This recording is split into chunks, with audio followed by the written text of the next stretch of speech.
right, half a day, guys, and happy New Year, happy 2021. We made it a brand new one.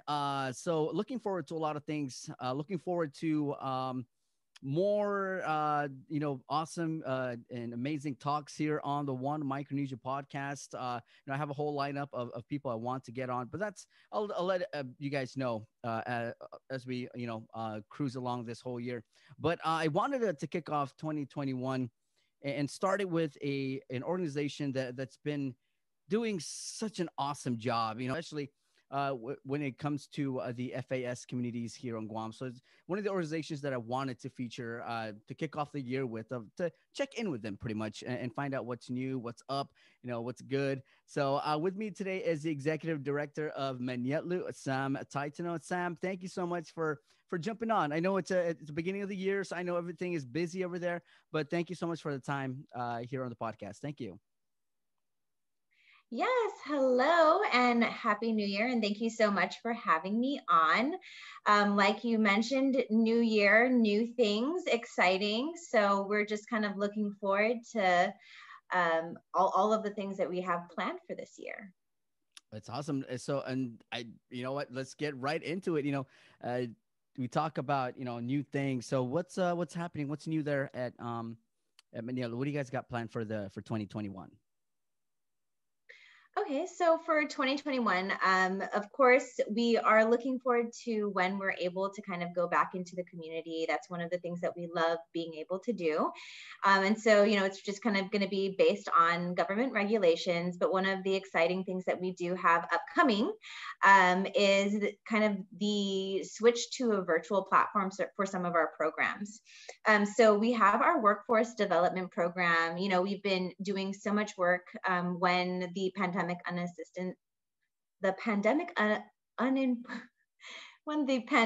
unemployment assistance program came out. So we were assisting lots of people sort of through their initial claims and then their weekly claims. And now we want to help people get back into those jobs.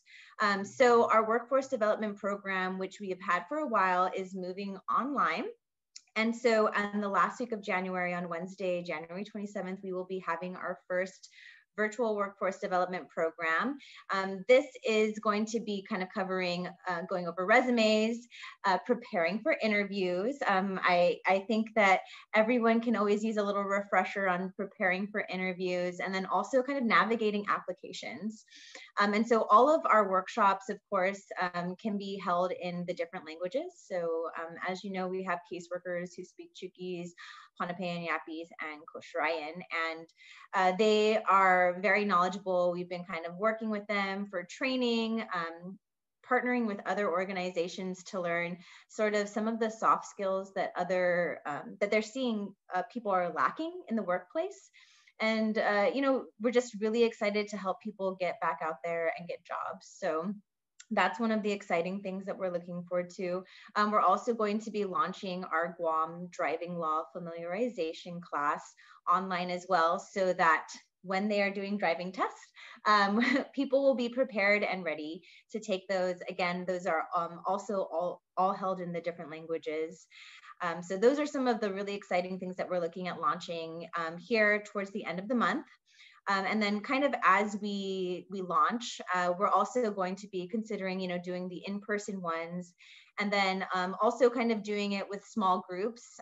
We do have MiFis available so that if internet access is a challenge, that, based on registration, we would be able to provide those kinds of devices to people so that they would be able to connect to our virtual workshops. But of course, we are always going to be excited to be out in the community. So once, things are looking great here on Guam so far, and I hope that the numbers, continue to stay low, and that, we'll be able to kind of safely go back into the community very soon.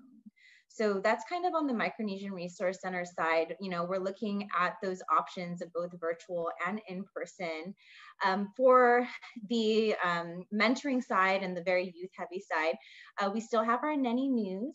So we're still always recruiting for nannies just to really share and continue to connect kids with those programs. We're also doing some alcohol, tobacco, and drug prevention programs. So we have some localized episodes coming out soon, and they'll be available on YouTube for that. Also, we are partnering with Sanctuary's Anathemalic program to do a hike series. So this is going to be just like a virtual hike series, and it'll be comprised of a bunch of different episodes, kind of talking about the different hikes on Guam, the history of those hikes, and then also just a little bit about, safely hiking, and of course, making sure that when you're out there, you're taking care of the environment as well. So lots of different things. That's good. That's awesome. That's awesome news. I mean, we roll into a whole new year. I mean, what we went through in 2020 last year was just crazy. But I think the beauty out of that is we all kind of picked up and learned learned our part, learned what we could do to keep working and to keep programs like yours rolling. So you guys kind of got the ball rolling and just continue to do the job, the amazing job that you guys did. So it's awesome to hear that more new things are coming here in 2021. That's beautiful. I want to talk about just kind of segue a little bit out.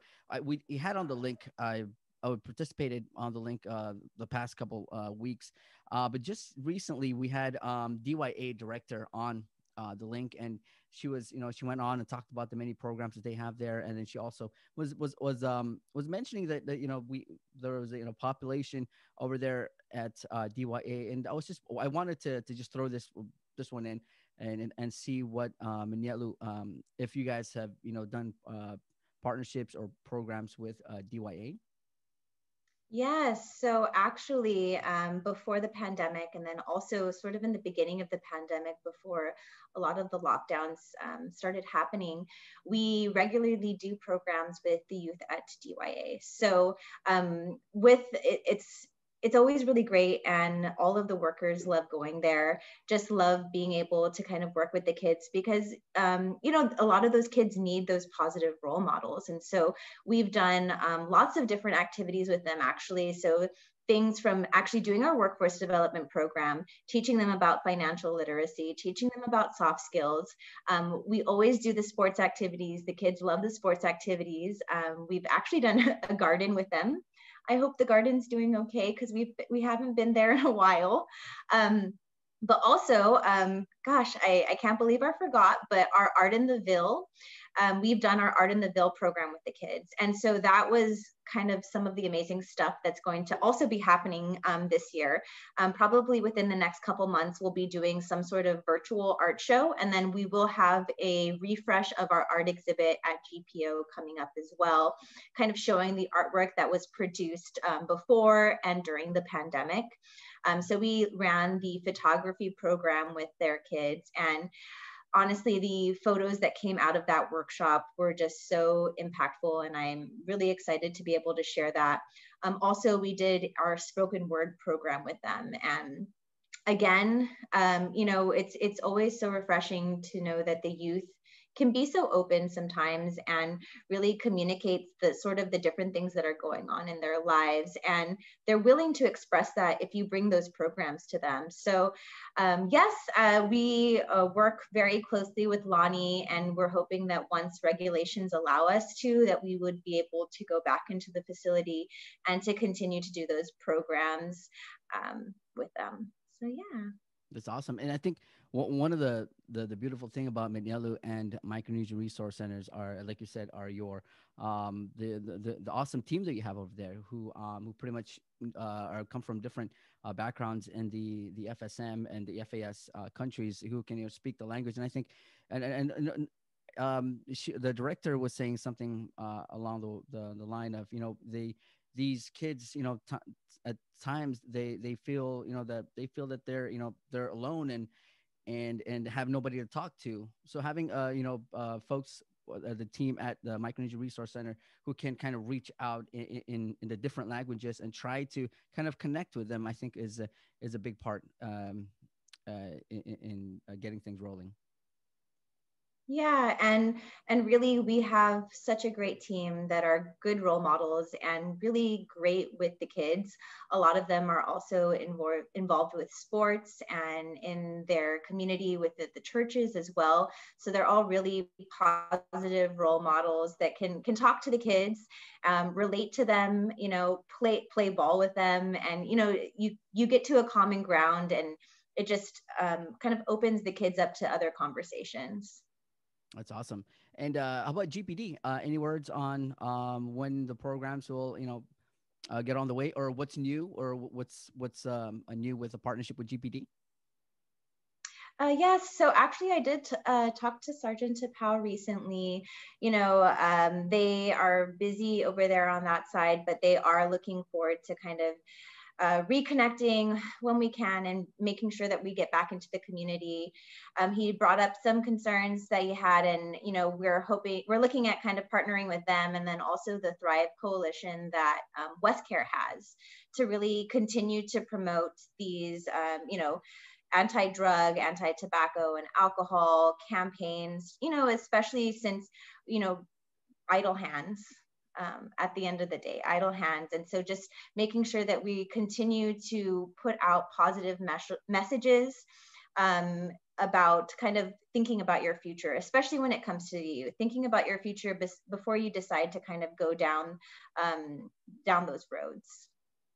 Oh, awesome, awesome. And I was about the reason why I touched on GPD. We had the chief of police on the link, and he mentioned something that was kind of really hit me. And he was saying that the I mean the drug ice, and how it's infiltrated the FAS communities, and that to me the first thing I thought of was the youth, and how crazy it would be for them to get into that. So I think having a program like Manelu and Micronesia Resource Center to be out there every day to inform the kids, to kind of give them an outlet is a good thing as well.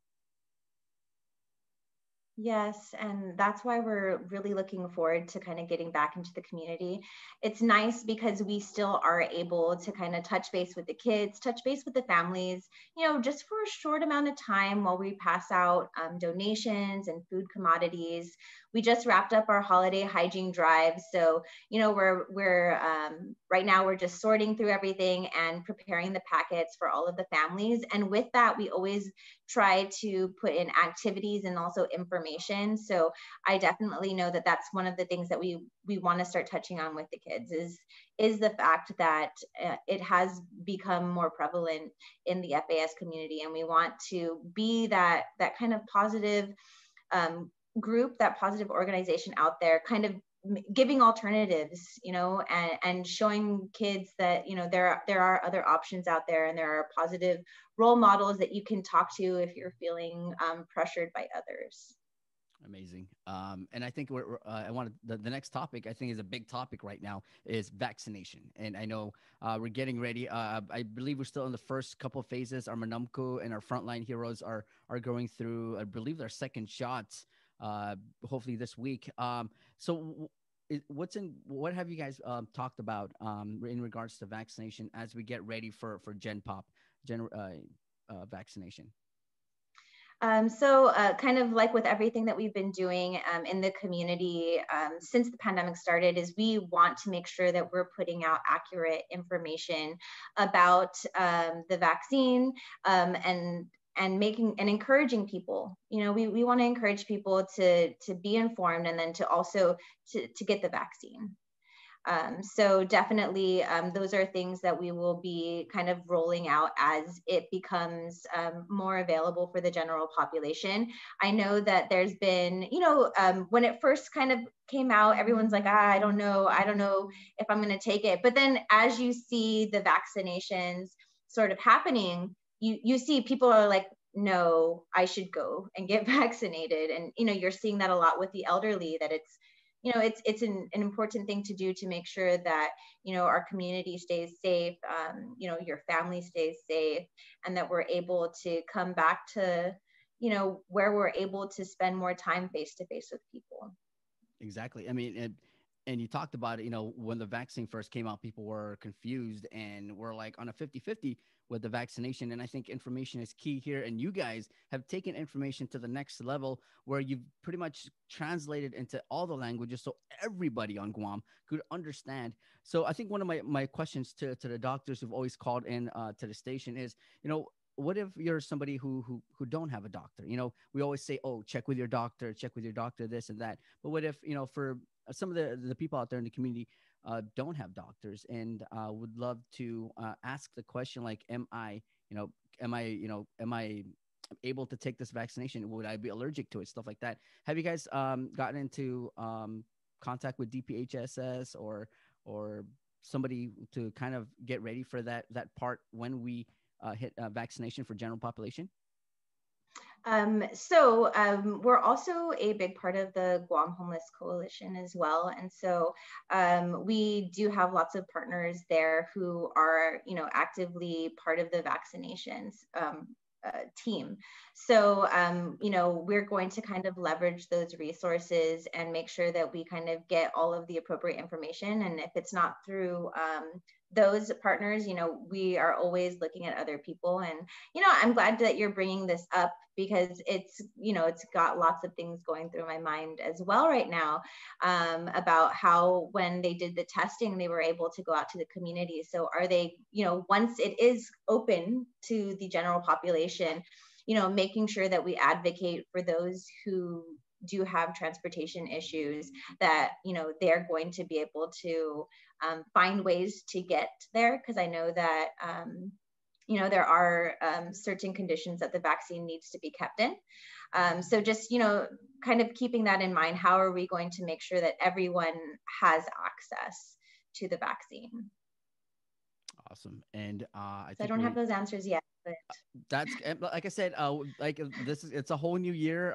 You can always jump on right before the vaccination, Gen Pop vaccination starts, and we can go over information that you guys have ready and prepped as that day comes. But yes, thank you so much, Sam, and I love the work that you guys do there, especially when it comes to information and what you guys have done with that. It's just beautiful, and it's helpful, and a lot of people out there are understanding what to do, especially during this pandemic. And I think have become more comfortable in moving through the different new ways of living through the pandemic because of the information you guys put out there. Now they understand how to do PUA. Now they understand, what not to do and what to do and stuff like that. So those little information that might not seem big, it really does make a difference. So again, thank you guys so much. Yeah, thank you. And, we're going to continue to put out the information and just make sure that everybody is informed. So amazing. All right. So Sam, before we close out, I know you mentioned a couple of the programs that are kind of updated or new things that are happening with the programs, but I know you guys have other programs. So for people who are watching right now, maybe they've stumbled to the podcast just now and missed out on our amazing other podcasts that we've had. Let's talk about some of the programs. I know it's a whole new year. So maybe somebody wants to have just heard of Manelu and Micronesian Resource Center and kind of want to reach out. So what kind of programs, again, you guys provide there? Just a quick run through. Okay, a quick run through. I know we provide a lot of different programs, but a quick run through. So for the Micronesian Resource Center One-Stop Shop, our mission for that program is to provide informational and educational resources to those who are coming from the freely associated states as they really transition to their life here in Guam. And it doesn't have to be somebody new because, there's not a lot of traveling going on right now, but it's even for people who have been here and just have not fully gotten on their feet. So it's just about empowering the community through these resources. We have multilingual caseworkers who can assist with anything from helping you get your documents, so a passport, getting your ID, applying for public benefits. There is going to be an unemployment program coming out again. So we're going to make sure that we are on it and understand the process so that we can help you do that. The Micronesian Resource Center also does lots of workshops and orientations. We do a welcome to Guam orientation. We also do our workforce development program, trying to really help people get jobs. The Guam driving law familiarization so that people get their license. And then we have ongoing workshops that kind of rotate out. Youth is also a huge thing, part of our organization. So I can't believe I forgot this in the beginning, but January is Youth Mentoring Awareness Month. And so we are going to be doing a lot of social media campaigns to promote our one-to-one youth mentoring program. Some of that will include answering questions like, what is mentoring? What does it mean to be a mentor? You know, what kind of commitment is it? So that we can kind of get people interested and also answer those questions that might be barriers to having them start as a mentor. There are so many youth out here that just need a positive role model, you know, and it's not necessarily that they're a bad kid or that they've done bad things, but that, you know, everyone can benefit from a mentor, even as adults, but we are a youth mentoring program. And then we do lots of tobacco, alcohol, drug prevention programs, which kind of do it in lots of forms. So Art in the Ville, like I said, we'll be having kind of a last round of workshops that will be held via social media, and then an art show that will be coming out. And then we've also created some localized episodes based on a curriculum to teach kids a little bit more about tobacco, drugs, and alcohol. Amazing. I mean, you think about it, you know, when the program was when it was first Big Brothers and Sisters, you know, it was just this, you know, this one-on-one mentor program where we're there for the kids, and you know, when they need us. But you took that program and kind of like blew it up to this whole program that just reaches out to everybody, you know, in all different backgrounds. So it's such a beautiful thing you guys are doing there. And I know you guys are going to keep, you know, thinking of other ideas and other ways to help out the people. Like I said, you guys can always jump on here or send me a message. Let me know, you know, what's new there at, you know, the Micronesian Resource Center, and just the work you guys are doing, just amazing. So again, in 2021, I just want to say thank you guys so much for the work that you guys continue to do. Thank you so much. And, you know, we're really looking forward to everything that we're planning and have yet to plan, but will do in 2021. And, you know, thank you so much for having us on. Anytime. Thank you so much, Sam. And real quick before I let you go, how can people get a hold of you guys? Maybe social media, phone number. Okay. If you are interested in the youth mentoring or any of our youth programs, you can contact us at 472-2227. If you do need assistance from the Micronesian Resource Center, their number is 789-1265. You can find us on social media at manetlu.gu, or just by typing us in Manetlu or Micronesian Resource Center. All right, Sam, thank you so much. And, you know, hit me up if you guys go and jump on and talk about anything, any new updates that you guys got. Okay, will do. Thank you so much for having me. Thank you, Sam, and Happy New Year. Happy New Year. All right, there you go, guys. That is Samantha Taitano, the executive director at Manelu. What another one. What a brand new, what a way to kick off, you know, 2021 with the One Micronesia Podcast. And, you know, like I said, we have a lot of things. I have a lot of us big things coming up here on the One Micronesia Podcast. So stay tuned. Until then, we'll see you at the next episode. Bye. Peace.